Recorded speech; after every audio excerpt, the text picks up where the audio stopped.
All right, let's turn now to what a political conception of justice is according to Rawls. And to do this, I'm going to represent various reasonable comprehensive doctrines using colored ovals, right? So there's one reasonable comprehensive doctrine, Judaism. It represents that oval, and what that oval that oval represents it. And what that oval can be thought of as representing are all the various beliefs that make up Judaism. Um, again, this being I'm oversimplifying things because there are a variety of Judaisms, right? There are different kinds of Judaism. We're going to ignore those complexities for now. But all the beliefs of Judaism would be contained within that oval. All right. And so that represents, so the idea that there's a God, that there's just one of them, that he has a chosen people, the Israelites, and whatever, made a covenant with them, and so on and so forth. Okay, fine. Let's throw some more reasonable comprehensive doctrines up there now. Christianity, and again, is oversimple for all of them, right? Because there are lots of kinds of Christianity and so on. Okay, fine. But ignoring those differences for now. Christianity. That's the reasonable comprehensive doctrine of Christianity. And now we can start pointing things out about them. So, for instance, what you'll see there is that Christianity and Judaism overlap in certain points and then don't in other points. And so, what would be contained in that overlap? Well, a lot of things, I suppose. But here's just one thing to give you an illustration of what's going on here. There's a book in the Hebrew Bible, or as Christians call it, the Old Testament, called the Song of Songs, or the Song of Solomon, or the Canticle of Canticles. Let's get this gets different names. Both Christians and Jews count that as part of their scriptures, part of their sacred scriptures. And so both Christians and Jews would agree that that work, the Song of Songs, is divinely inspired. It's part of their holy scriptures. Okay, fine. So they agree on that, but they don't agree on everything. So, for instance, Christians think that this guy, Jesus, who was born in Nazareth about 2,000 some odd years ago, they think that he was God incarnate, that it was God made flesh. Jesus was God made flesh. Jews don't believe that.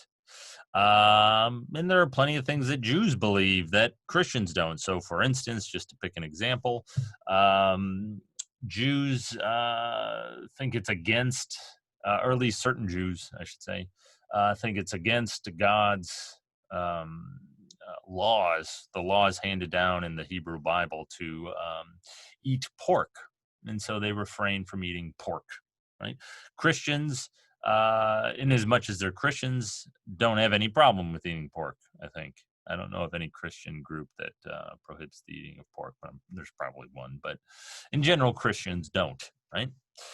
And so we get beliefs that they share, beliefs that are that they don't share, right? That you find in one but not the other, and the other but not the one, and so on.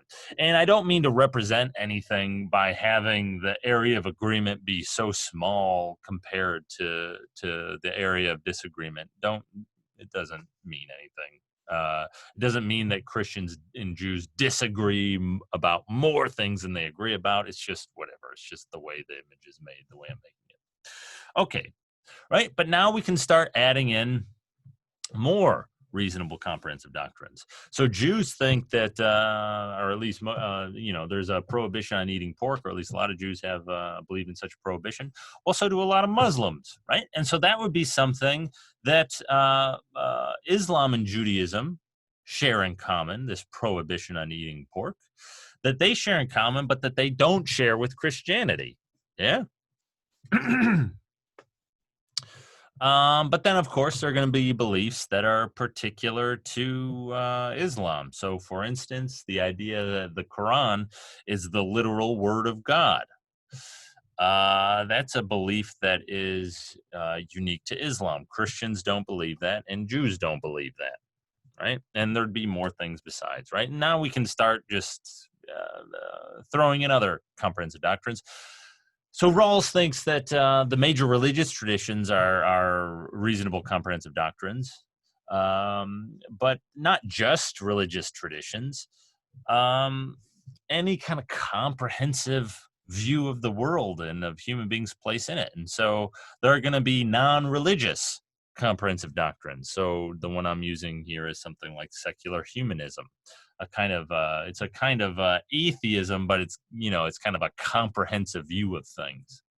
And so one of the beliefs of the secular humanists is going to be that God doesn't exist. They don't share that in common with Jews, Christians, or Muslims.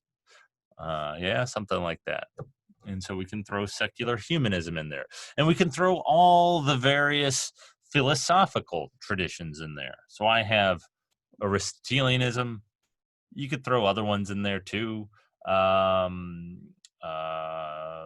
Hobbesianism, that seems to be something like a comprehensive doctrine. We didn't even read all of Leviathan, but Hobbes goes into all kinds of things about even stuff we read, the nature of human beings, how they work, their psychology, the nature of the world, the metaphysical structure of the world, and so on. Hobbes goes into all these kinds of details, right? You could throw Hobbesianism up there as a comprehensive doctrine, a comprehensive view of things, for the way the world works and what human beings' place is in it, and so on. And you could throw the other religious traditions in there, right? This is just supposed to give us an illustration. There are going to be many, many, many, many, many more reasonable comprehensive doctrines besides these 5, but I think 5 is enough to illustrate the point. Now, what you'll notice is it's kind of hard to see. It's hard to see the difference Aristotelianism makes. Maybe that's just me. I'm colorblind. I don't know. But there's an area there in the middle that they all share. And there's going to be beliefs that all of these various comprehensive doctrines share. So a good candidate for such a belief would be murder is wrong. Right? Aristotelians think that, Christians, Jews, Muslims, and secular humanists all think that as well.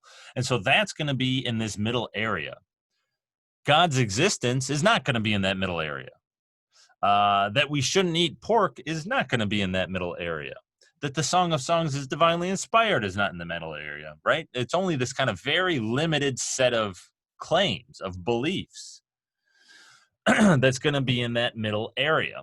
Now, before we go, that middle area is going to be crucial for Rawls. Now, before we go on to talk about it, just a brief word about other comprehensive doctrines. So what Rawls would want to say is what we're looking at right now are just reasonable comprehensive doctrines. There are, however, unreasonable comprehensive doctrines. So, we'll get okay, we'll get to that in a second. Right? Rawls would say there are other things that we can add into that middle area. Slavery is unjust, religious toleration is good. Those are 2 further examples that Rawls gives us. Return now to, okay, I'm getting ahead of myself, right? That middle area, he's going to call the overlapping consensus. It's the area that all reasonable comprehensive doctrines agree upon, right? It's that middle area right there. Highlight it. That area where all the beliefs in that area, all the reasonable comprehensive doctrines agree with them. Murder is wrong, slavery is unjust, religious toleration is good. That thing, that area is called the overlapping consensus. And you can see why it'd be called that, right? Because there's a consensus there, right? All of the reasonable comprehensive doctrines agree upon it. They all overlap on those beliefs. They don't overlap with regard to which scriptures are divinely inspired or whether God exists or whatever, but they do all overlap with regard to these kinds of things. Now, back to the point about unreasonable comprehensive doctrines. There are such things, and they might not share in that overlapping consensus.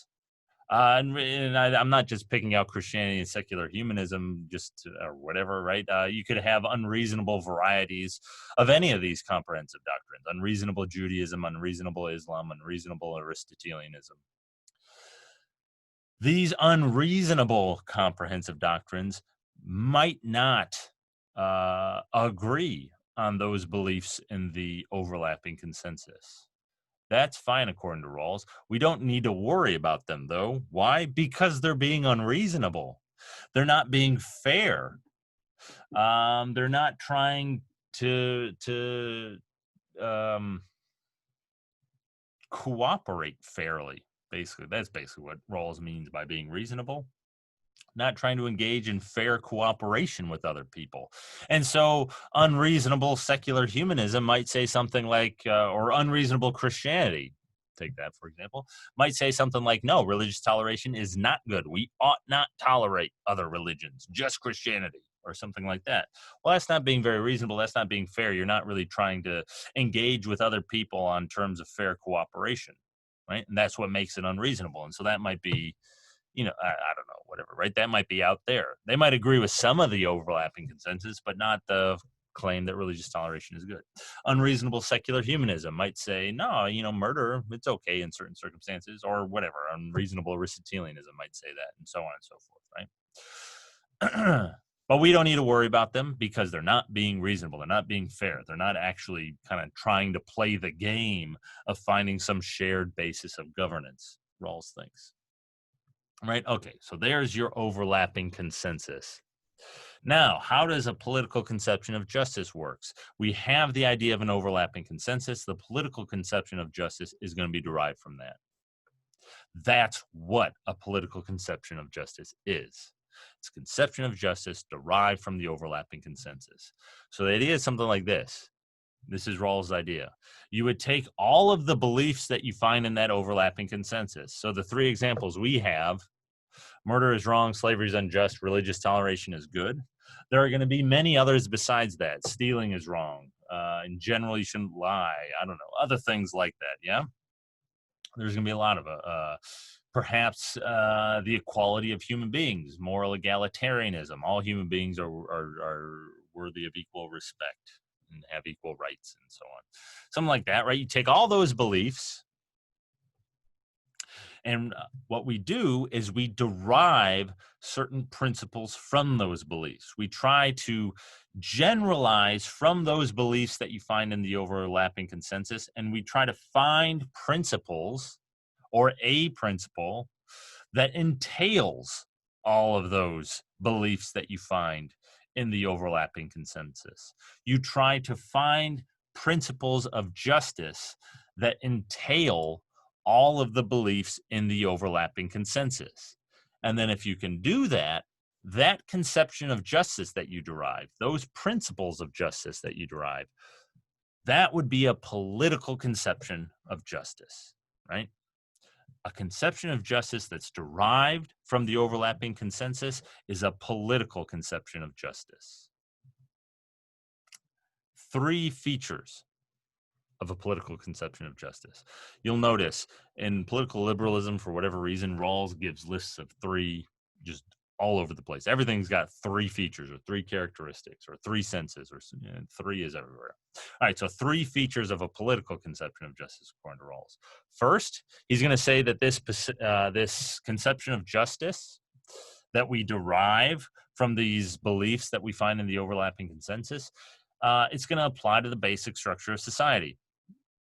That it's primarily going to take as its subject the basic structure of society.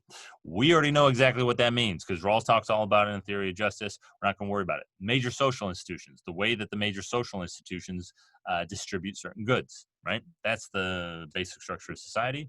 Political conception of justice, since it's supposed to be this kind of shared basis for structuring society, it's supposed to apply in the first place to the basic structure of society because it's supposed to form the kind of basis for our social cooperation, this political conception of justice is. And so it forms the basis for how society is going to be structured. That's the basic idea, okay? Second, a political conception of justice is to be presented as a freestanding view. And so what that means is that it's presented not as being derived from some one particular comprehensive doctrine. It's presented as being free of any particular comprehensive doctrine. It's not part of any comprehensive doctrine. It is derived merely from that overlapping consensus, and so not derived from one comprehensive doctrine in particular. It's presented as freestanding. It's not tied to any one comprehensive doctrine. That's what he means by this second claim. And this is really important for Rawls. It's precisely because this political conception of justice is not presented as being solely derivable from one particular comprehensive doctrine. It's precisely because of this feature of it that it can form this kind of shared basis for structuring society. Because in Rawls's view, inasmuch as it's derived from the overlapping consensus, it is derivable. The political conception of justice is derivable from any and every reasonable comprehensive doctrine. That's what Rawls would want to say. A political conception of justice is presented as freestanding. It's presented not as being tied to any one particular comprehensive doctrine, but it can be derived from every single reasonable comprehensive doctrine.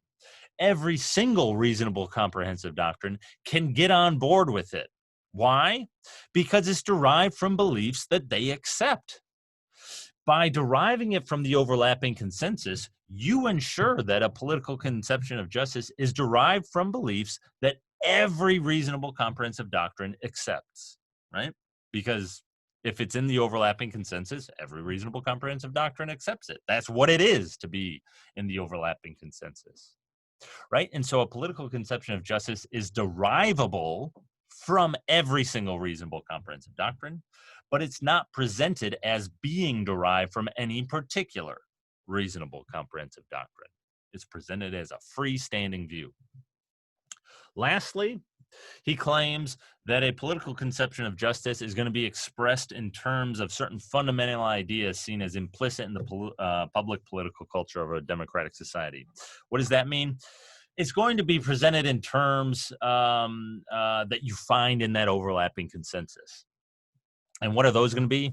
Things like, and it's going to be presented in terms of concepts like rights, liberty, things like that, equality. It's not going to be presented in terms of, say, sin or haram or mitzvah or ideas, concepts that are particular to certain comprehensive doctrines. It's not going to be presented in those terms. That's the idea, right? It wouldn't make any sense to have a political conception of justice that's presented in terms of, say, sin, when sin is understood to be, something like an offense against God or a violation of God's commands or something like that. Political conception of justice is not going to take on that much conceptual baggage, right? It's going to be presented in terms that everyone could get on board with. The secular humanist can't get on board with this notion of sin. And so a political conception of justice is not going to use that concept. It's going to use concepts that everyone can kind of get on board with: rights, liberty, equality, stuff like that. That's what Rawls is saying here by this third feature. Okay, so that's what a political conception of justice is going to be. It's going to be a conception of justice that is derivable from the overlapping consensus of all reasonable comprehensive doctrines. Well, is there such a, and so then the idea would be, this gives us the basis for organizing society in a way in which everyone can agree with. Everyone who's reasonable can get on board with organizing society in this way, despite their fundamental differences, despite the fact that Christians think that Jesus was God and that Muslims deny that, right? We can still, Christians and Muslims, still come together and get along and share a society and organize a society in ways that we can both agree with, right? That's kind of the idea of a political conception of justice. And so now the question is, well, is there such a conception of justice out there? And what Rawls would want to say is, well, yes, there is. Go read a theory of justice. You'll get a theory of justice that is or can be presented as a political conception of justice. So his two principles, the principle of equal basic liberties and the principle dealing with social and economic inequalities, Rawls would want to say those principles are derivable from an overlapping consensus, and so can serve as a political conception of justice, which can serve as the kind of bedrock for social cooperation.